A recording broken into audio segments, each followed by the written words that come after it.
Bismillahirrahmanirrahim.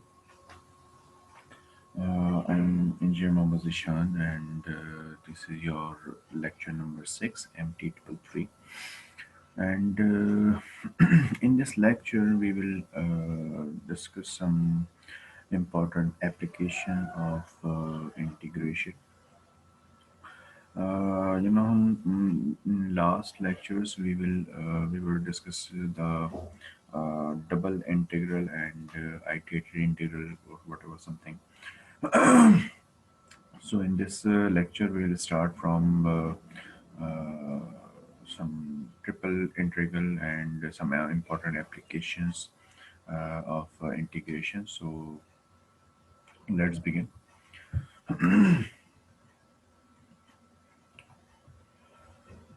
First of all, we will discuss the centroid and how can we find centroid using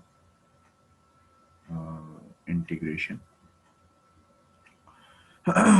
This is a basic concept of centroid. In first part, we will see here a rectangle is figured out in this page I am sharing you. This is a coordinate 0, 4, comma 0, 4, comma 2, and 0, comma 2.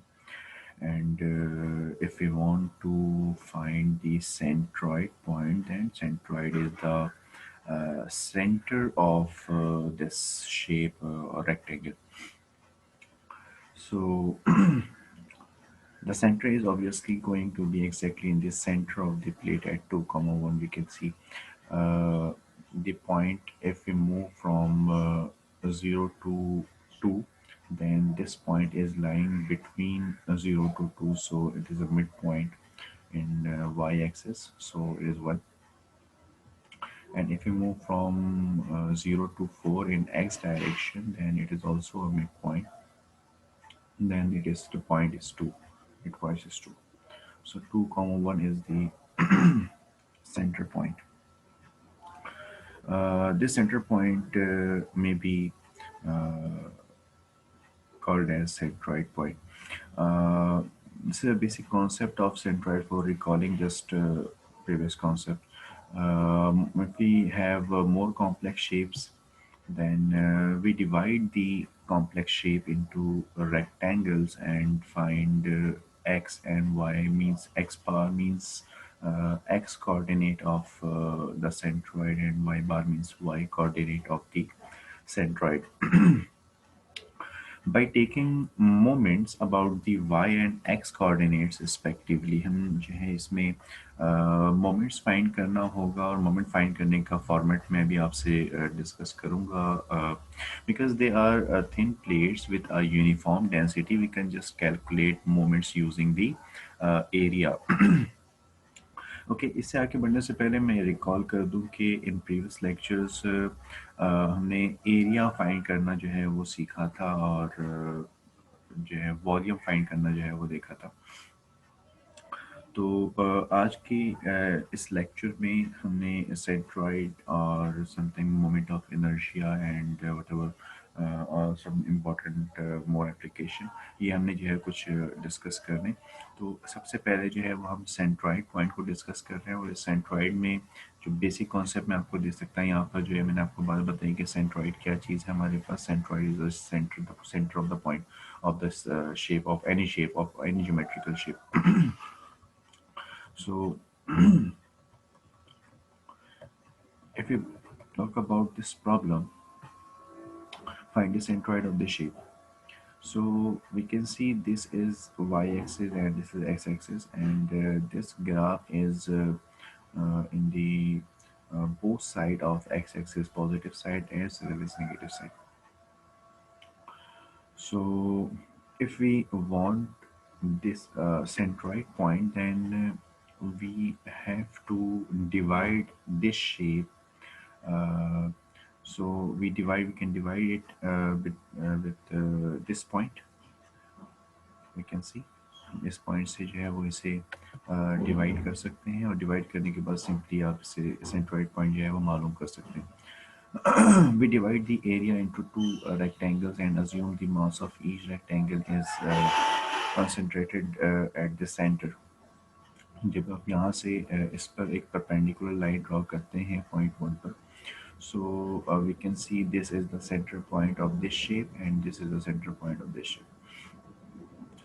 ठीक है। अच्छा, इसमें जैसे कि मैंने आपको बताया कि हमने मोमेंट का इस्तेमाल करना है, तो मोमेंट का फार्मूला और मोमेंट की मदद से ही आप एक्स बार और वाई बार यानी कि सेंट्रॉइड का एक्स पार्ट और वाई पार्ट जो है वो मालूम करेंगे। तो इसका क्या फॉर्मेट होगा, तो ये ज़रा देख लें।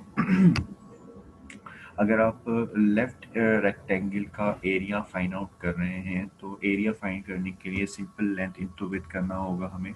और लेंथ इनटू विड्थ के लिए आप देख सकते हैं यहाँ पर हमारे पास एक्स पॉइंट पर -2 to 1 है, और दिस पॉइंट, ये जो हमारे पास पॉइंट आ रहा है, ये -2, -1, 0 to 1 यानी कि 3 पॉइंट है, 3 का डिस्टेंस है हमारे पास यहाँ पर। और यहाँ से वाई एक्सिस की अगर बात कर लें तो हम हमारे पास जो है वो 2 का डिस्टेंस है। तो हमने लेफ्ट रेक्टेंगल का एरिया फाइंड किया 3 into 2 करके, हमारे पास 6 आ गया, ये हमारे पास पॉइंट आ गया। ठीक है। अच्छा, इसका आप सेंटर पॉइंट भी मालूम कर सकते हैं ईजिली। और सेंटर पॉइंट कैसे मालूम कर सकते हैं, ये आपके पास इन बिटवीन है। आप यहाँ पर देख रहे हैं ये हमारे पास -2 पॉइंट है। ठीक है। -2 के बाद ये हमारे पास -1 आएगा, और -1 के इन बिटवीन ये चीज़ है हमारे पास, मीन्स -1/2। सिमिलरली अगर यहाँ से हम बात करें वाई एक्सिस की, तो वाई एक्सिस पे 0 to 2 है हमारे पास। तो 0 to 2 का मतलब ये है कि ये इसके इन बिटवीन है, तो ये पॉइंट 1 पर होगा, तो वाई एक्सिस वाला पॉइंट हमारा 1 आएगा।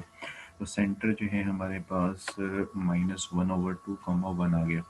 अच्छा, लेफ्ट एरिया जो है, लेफ्ट रेक्टेंगल का आपने एरिया मालूम किया है और सेंटर मालूम किया है। ये क्यों किया है, इसकी वजह बताऊंगा, क्योंकि हमने जो है वो बेसिकली सेंट्रॉइड पॉइंट मालूम करना है, क्योंकि इस शेप के अंदर हमारे पास 2 सेंटर आ रहे हैं।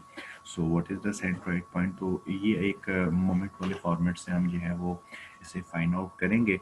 और इसके लिए जो है वो आपने सबसे पहले जो है वो एरिया कैलकुलेट करना है। देख सकते हैं लेफ्ट रेक्टेंगल का एरिया हम कैलकुलेट कर चुके हैं, अब राइट रेक्टेंगल का एरिया कैलकुलेट करना है। अच्छा, राइट रेक्टेंगल का एरिया कैलकुलेट करना है, तो आप ये देखें हमारे पास पॉइंट जो है वो ये 1 to 3 तक है, यानी कि जो एक्स एक्सिस वाला जो हमारे पास डिस्टेंस है, तो ये डिस्टेंस बेसिकली 2 का होगा। 1 से 3, 1 से 2, 2 से 3, यानी कि 2 का डिस्टेंस है हमारे पास मौजूद। और अगर वाई एक्सिस की बात करें तो 0 to 4 यानी 4 पॉइंट का डिस्टेंस है। तो आप इसे 2 into 4 करके सबसे पहले तो आप एरिया मालूम करेंगे। एरिया मालूम किया हमने 2 into 4 करके, देन इसका भी आप सेंटर पॉइंट यानी कि इसका जो सेंट्रॉइड आएगा वो आप फाइंड आउट करें। सेंट्रॉइड मालूम करने के लिए आपको 1 और 3 के इन बिटवीन आना होगा, इट मीन्स 2। और सिमिलरली 0 and 4 के इन बिटवीन आना होगा, दैट इज ऑल्सो 2। तो ये 2, 2 इज़ द सेंटर पॉइंट। अच्छा, जब ये चीज़ आपने हासिल कर ली है, then we have to find the moment with respect to Y axis and with respect to X axis. अच्छा, इसमें जो है वो एक चीज़ आपने याद रखनी है कि जब हम वाई एक्सिस की बात करेंगे, with respect to Y axis करेंगे, देन हमें जो है जो कोऑर्डिनेट मिलेगा वो एक्स का होगा। ठीक है। जब आप with respect to Y axis करेंगे तो हमें एक्स का कोऑर्डिनेट मिलेगा, और जब आप with respect to X axis करेंगे तो आपको वाई का कोऑर्डिनेट जो है वो हासिल होगा। अच्छा, इसको करना करना किस तरीके से है, यहाँ पर देखिएगा, ये हमारे पास सबसे पहले लिखा हुआ है एरिया। ये आप X with respect to Y axis कर रहे हैं और यहाँ से एक्स की वैल्यू हासिल करेंगे। ठीक है। तो इसको किस फॉर्मेट से करना है, यहाँ पर जो भी वैल्यूज हम प्लेस आउट करेंगे वो सारे के सारे एक्स के ही होंगे। अच्छा, एक्स के कौन कौन सी वैल्यूज प्लेस किए, देखिए सबसे पहले आपने प्लेस किया है यहाँ पर एरिया। ये आपके पास लेफ्ट रेक्टेंगल का एरिया है और ये आपके पास राइट रेक्टेंगल का एरिया है। दोनों के साथ आपने एक एक ब्रैकेट लगाए हुए हैं। इन ब्रैकेट के अंदर आपने सेंटर पॉइंट पुट करना है। Centre point x point, centre point जो आपने हासिल किया है लेफ्ट रेक्टेंगल और राइट रेक्टेंगल से, इसके जो एक्स कोऑर्डिनेट है ये आपने जो है वो यहाँ पर प्लेस करना है। तो आप जो लेफ्ट आपका जो रेक्टेंगल था उसका एरिया 6 था, ये देख लें आप, लेफ्ट रेक्टेंगल का एरिया हमारे पास 6 है, तो यहाँ 6 प्लेस किया है। और ये जो सेंटर पॉइंट है इसका सेंटर का -1/2 है, that's why we put here -1/2। अच्छा, अगर आप राइट रेक्टेंगल की बात करते हैं तो राइट रेक्टेंगल का एरिया हमारे पास 8 था, दैट्स व्हाई हियर 8। और अगर आप x की वैल्यू जो प्लेस कर रहे हैं इसके सेंटर पॉइंट में, इसके x की वैल्यू 2 है, तो यहाँ पर आपने 2 प्लेस किया है, ठीक है। अच्छा, ये हमारे पास एक लेफ्ट हैंड साइड हो गई। राइट हैंड साइड की अगर आप बात करेंगे तो इट्स वेरी सिंपल कि आप वहाँ पर सिंपल सम कर दें एरियाज को, जो भी एरिया आपके पास हासिल हुआ है। अच्छा, यहाँ पर अगर मज़ीद एरियाज होते, अगर आपके पास कोई ऐसी ज्योमेट्री होती जिसमें एरियाज मजीद और मोर देन 2 आपके पास जो है वो ज्योमेट्रीज बन रही होती, तो आप बिल्कुल सेम फॉर्मेट से एक और वहाँ पर आप एरिया ऐड करते हैं और उसका भी सेंटर पॉइंट का एक्स कोऑर्डिनेट ऐड करते हैं, और यहाँ पर आप जो है वो एक और एरिया ऐड कर देते हैं, ठीक है। अच्छा, यहाँ से जो है वो आपने एक्स बार की वैल्यू हासिल करनी है। एक्स बार क्या है हमारे पास? एक्स बार हमारे पास एक्चुअल सेंट्रॉइड पॉइंट है इस होल ज्योमेट्री का। अच्छा, बिल्कुल इसी तरीके से आपने with respect to X axis करना है, जिससे आपके पास वाई का सिस्टम जो है वो आपको हासिल होगा, वाई कोऑर्डिनेट आपको हासिल होगा। अच्छा, इसमें किस तरीके से करना है, देखिए यहाँ पर आपने ये लेफ़्ट रेक्टेंगल का एरिया लिया है, उसके बाद सेंटर पॉइंट लिया है लेफ़्ट रेक्टेंगल का, और ये 1 क्यों हासिल हुआ है यहाँ पर? 1 हमारा सेंटर पॉइंट था बेसिकली वाई एक्सिस पे, ठीक है। ये आप देख सकते हैं यहाँ पर, ये देखिए लेफ्ट रेक्टेंगल का हमारे पास जो पॉइंट है ये वाई का, ये 1 है, तो आपने यहाँ पर 1 प्लेस किया, ये 1 आ गया आपको। अच्छा, सिमिलरली प्लस करने के बाद फिर ये आपने 8 क्यों लिखा है? 8 हमारे पास राइट रेक्टेंगल का एरिया है, और ब्रैकेट में हमारे पास वाई का जो है वो कोऑर्डिनेट आएगा, तो वाई की वैल्यू हमारे पास 2 आई थी, तो वाई की वैल्यू हमारे पास यहाँ पर 2 प्लेस हमने कर दी, इक्वल्स टू उसके बाद सम ऑफ एरिया 6 + 8 कर दिया, और ये वाई का सिस्टम हो गया। अच्छा, इसको आप सॉल्व करके यहाँ से वाई बार यानी कि सेंट्रॉइड पॉइंट मालूम कर सकते हैं वाई। अच्छा, ये जो हमारे पास 2 वैल्यूज़ आई हैं, ये तो आपने सिंपल सेंट्रॉइड मालूम कर लिया, और इसको जो है इस प्रोसेस को आप डिफरेंट तरह के जो है वो प्रॉब्लम्स के अंदर जो है वो इस्तेमाल कर सकते हैं, करते हैं। अच्छा, ऐसे हम जो है वो ये चीज़ मैं आपको क्यों बता रहा हूँ, देखिए अभी अभी हमारे पास इंटीग्रेशन वाला पार्ट भी स्टार्ट नहीं हुआ, ये जस्ट अब एक बेसिक फॉर्मेट था आपका, और ये स्टार्टर था जस्ट, और यहाँ से हम एक कॉन्सेप्ट हमने हासिल किया, और इस कॉन्सेप्ट को अब हम इस्तेमाल करेंगे इंटीग्रेशन के अंदर। हम देख सकते हैं यहाँ पर जो हमारे पास सेंट्रॉइड पॉइंट का जो फार्मूला हमने हासिल किया है, that is total moment in the x direction over total area, यानी कि जो आप ये देख रहे हैं अब, ये हमारे पास ये मोमेंट आपने फाइंड किया, और ये जो है वो आपका एरिया था, टोटल एरिया था। टोटल एरिया मतलब लेफ्ट रेक्टेंगल राइट रेक्टेंगल किया था ना आपने, तो जो भी टोटल एरिया यहाँ पर होता है उसको आपने डिवाइड करवा दिया, तो हमारे पास एक जनरल फार्मूला इस तरह से हासिल हो जाएगा। अच्छा, यहाँ पर देख सकते हैं आप, यहाँ पर एक्स डायरेक्शन लिखा हुआ है, एक्स डायरेक्शन का मतलब with respect to Y axis करेंगे, और वाई डायरेक्शन मतलब with respect to X axis करेंगे, ये चीज़ आपने याद रखनी है। अच्छा, this idea is use more extensively in the next section. अच्छा, आ जाए अब यहाँ पर, यहाँ से अब हमारा एक्चुअल जो पार्ट है वो स्टार्ट हो रहा है, ठीक है। वो तो हमारा कुछ बेसिक कॉन्सेप्ट था, अब यहाँ से हमारा जो है मेन पार्ट स्टार्ट होने लगा है। कहते हैं centroid for curve areas, taking the simple case first, we aim to find the centroid for the area defined by a function f of x and the vertical lines x equals to a and x equals to b as indicated in the following figure। हमारे पास ये एक curve surface है, curve line है, ये इससे हमारे पास एक graph हासिल किया है। इस ग्राफ से बाद हमारे पास जो कुछ बता रहे हैं पॉइंट्स में, हमारे पास x इक्वल्स टू a है, x इक्वल्स टू b है, और यहाँ मुझे सेंट्रॉइड पॉइंट जो है वो फाइंड करना है। Then to find the centroid, we use the same basic idea that we were using for the straight-sided case above, the typical rectangle indicated is x units from the y-axis, and it has width delta x, which becomes dx when we integrate, and height हमारे पास जो है वो y equals to function of x हो जाएगा। ठीक है, तो जिस तरीके से आपने प्रीवियसली जो अभी फॉर्मेट किया उसी फॉर्मेट को हम इस्तेमाल करते हुए इसे सॉल्व करेंगे।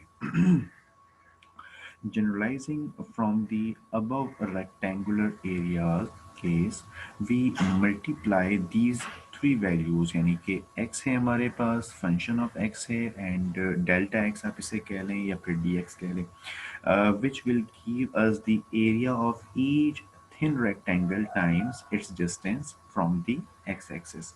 Then add them, हम add करेंगे, add means आप उसे integrate करेंगे। If we do this for infinite times small trips, we get the x coordinates of the centroid using the total moments in the x direction given by ये formula आप देख सकते हैं।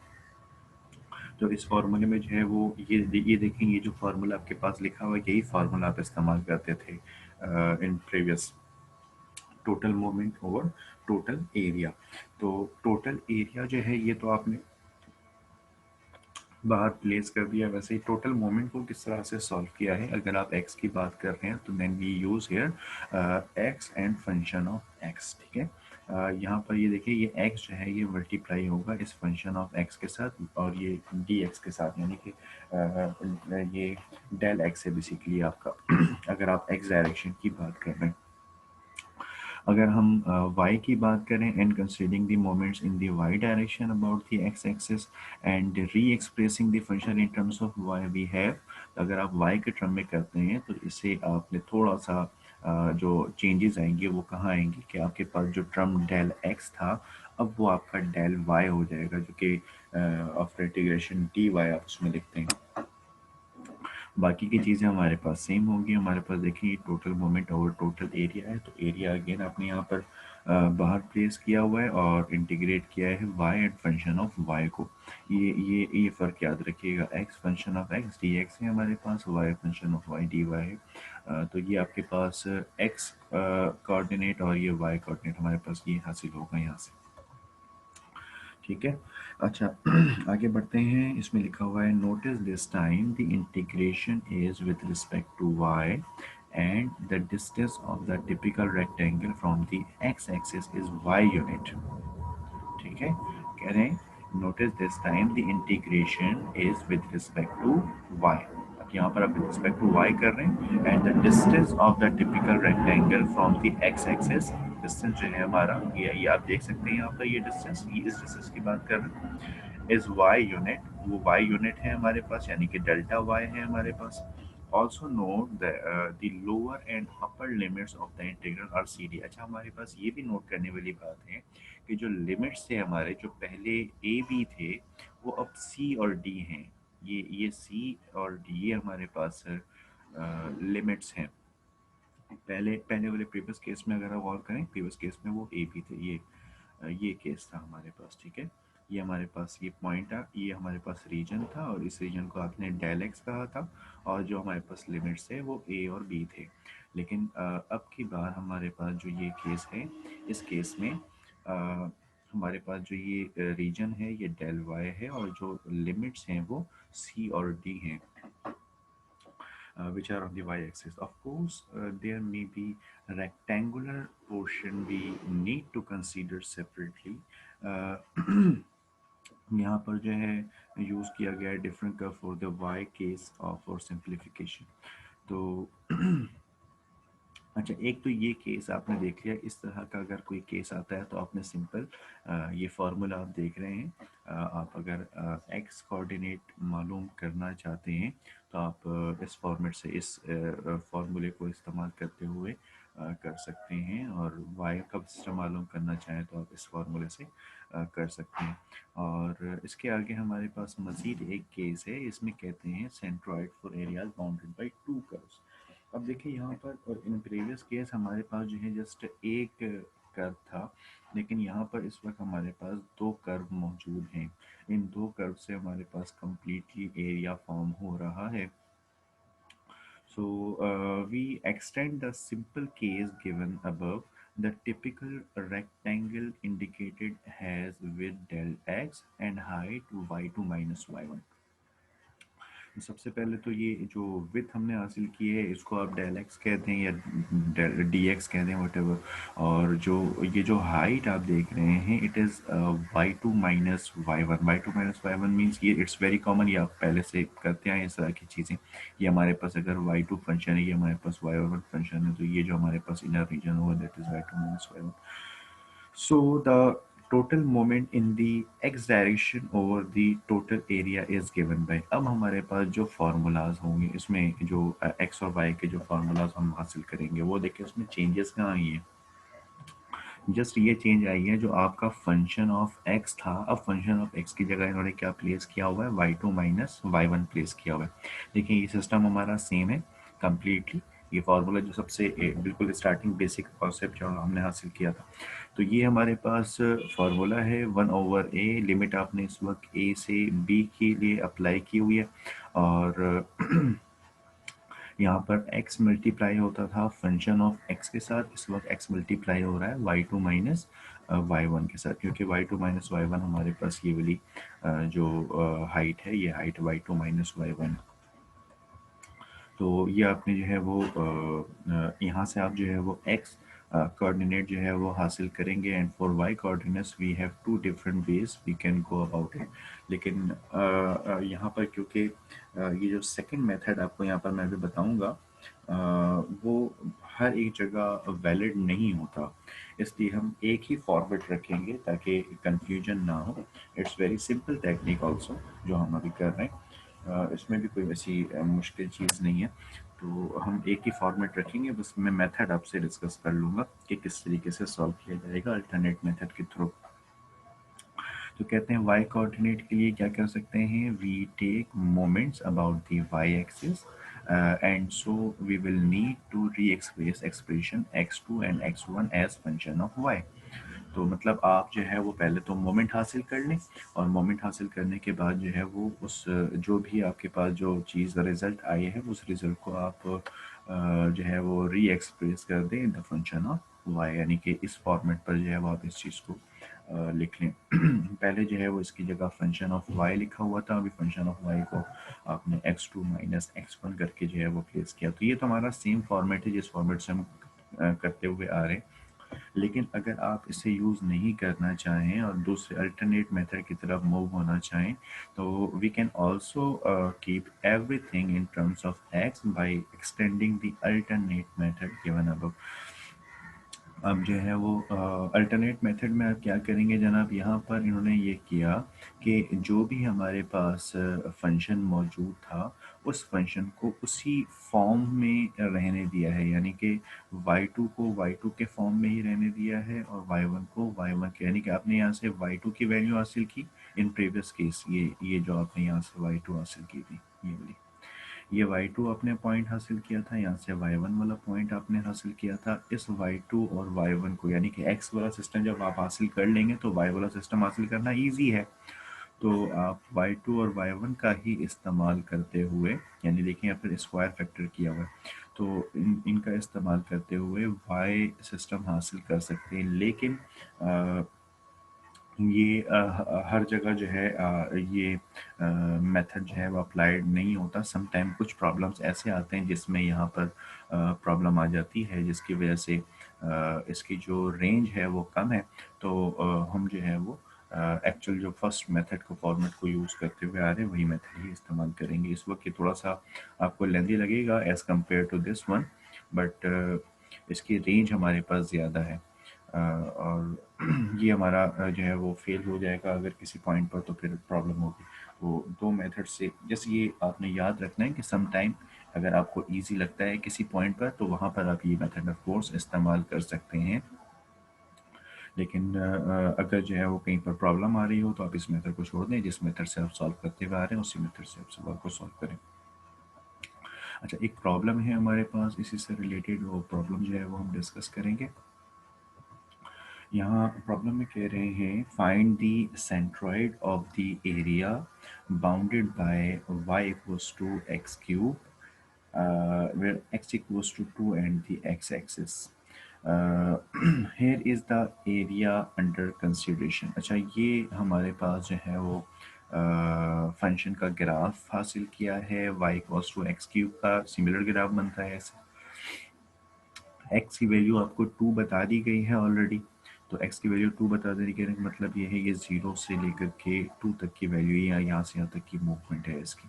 तो ये ए और बी की वैल्यू बेसिकली आपको पता लग गई है। ठीक है, आपको मैंने क्या कहा था, जब ये कर्व हमारे पास हासिल होता है इस तरह से, तो ये जो डिस्टेंस है that is your y2 minus y1, ये हमारे पास फंक्शन है, function of y equals to X cube मौजूद है, और ये हमारे पास पॉइंट है और ये हमारे पास पॉइंट भी मौजूद है। अगर ये y एक्सिस पर होता तो ये टर्म थोड़ा सा चेंज हो जाता। ठीक है, तो कह रहे हैं in this case y is equals to function of x, और फंक्शन ऑफ x किसके बराबर है हमारे पास, एक्स क्यूब के बराबर है। ठीक है, अच्छा a की वैल्यू क्या है यहाँ पर, 0 है, b की वैल्यू क्या है, 2 है।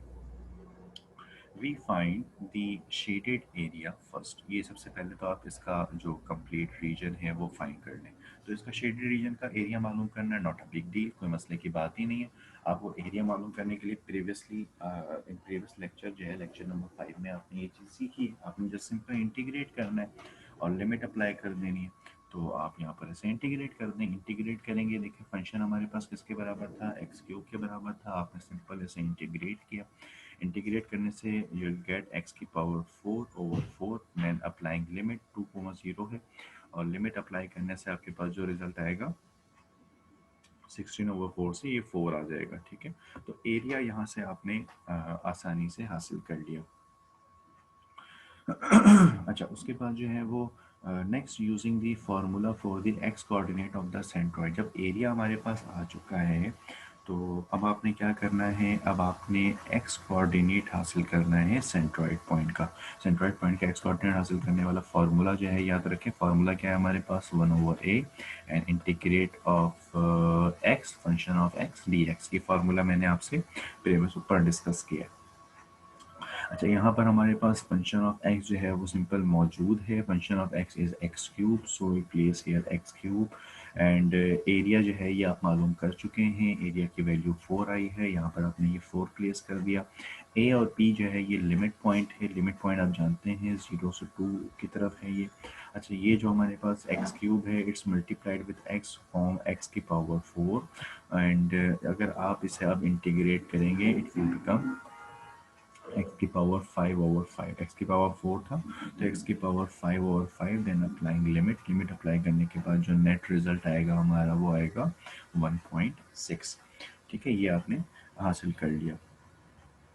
अच्छा, अगर आप उसके बाद आपने ये एक्स कोऑर्डिनेट हासिल किया है, अब आपने वाई कोऑर्डिनेट हासिल करना है। वाई कोऑर्डिनेट हासिल करने के लिए इसी ग्राफ पर जो हमारा रीजन होगा वो इस तरह से होगा। ठीक है, ये इस फॉर्मेट पर आप करेंगे।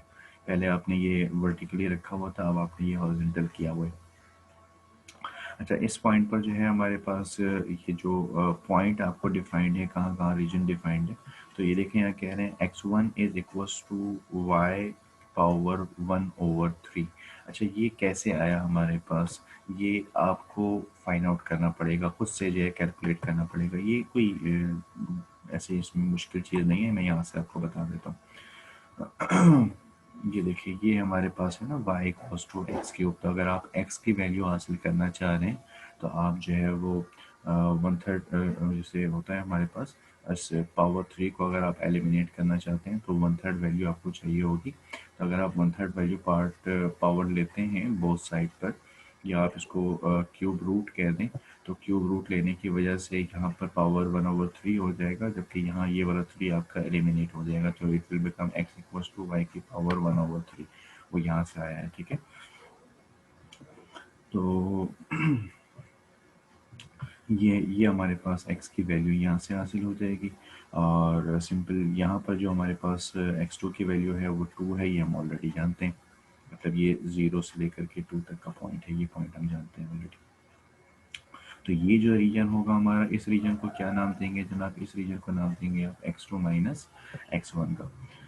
ओके, ये x2 की वैल्यू 2 जो है ये हमारे पास फिक्स थी, प्रॉब्लम में डिफाइंड थी, जबकि ये जो है हमारे पास वेरी करती है, ये फंक्शन के ऊपर डिपेंड कर रही है और ये हमारे पास वेरी करती है, हमने खुद से फाइंड आउट किया है इस चीज़ को।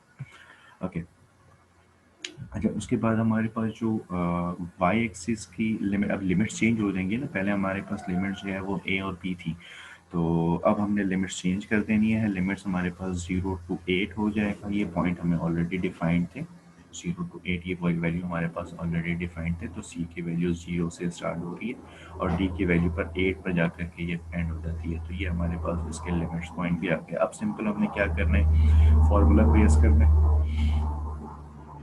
ये देखें, आपने ये फार्मूला प्लेस किया है, ये हमारे पास वाई कोऑर्डिनेट का फार्मूला आ गया 1/a। लिमिट हमारे पास सी टू डी है वाई, और ये हमारे पास फंक्शन ऑफ वाई होना चाहिए था। फंक्शन ऑफ वाई की जगह प्लेस किया हुआ है x2 minus x1। x2 minus x1 जो प्लेस किया है आपने, इसकी जगह अब अपने वैल्यू को वही वैल्यू प्लेस करनी है। देखें, आपने x2 की जगह आपने यहाँ पर वैल्यू 2 प्लेस कर दिया है, और यहाँ पर जो है वो आपने x1 की वैल्यू प्लेस कर दिया है जो आपने हासिल किया हुआ है।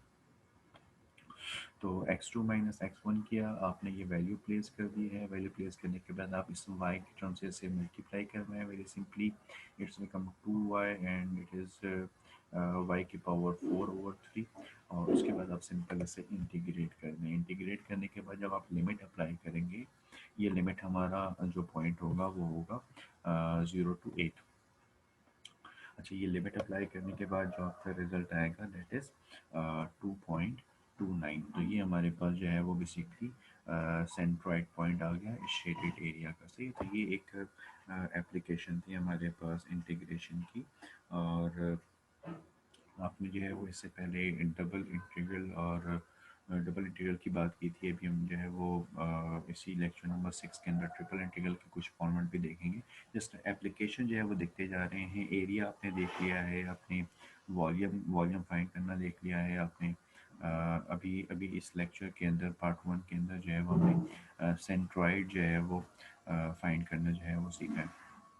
तो ये सेंट्रॉइड का टॉपिक जो है ये हमारा यहाँ पर फिनिश होता है। आई होप कि आपको ये चीज़ जो है वो समझ में आ गई हो। और इससे ये प्रॉब्लम आपको दिए हैं, इन प्रॉब्लम को ज़रा आपने खुद से भी जो है वो एक बार सॉल्व करना है और देखना है कि आपका रिजल्ट सही आ रहा है या नहीं।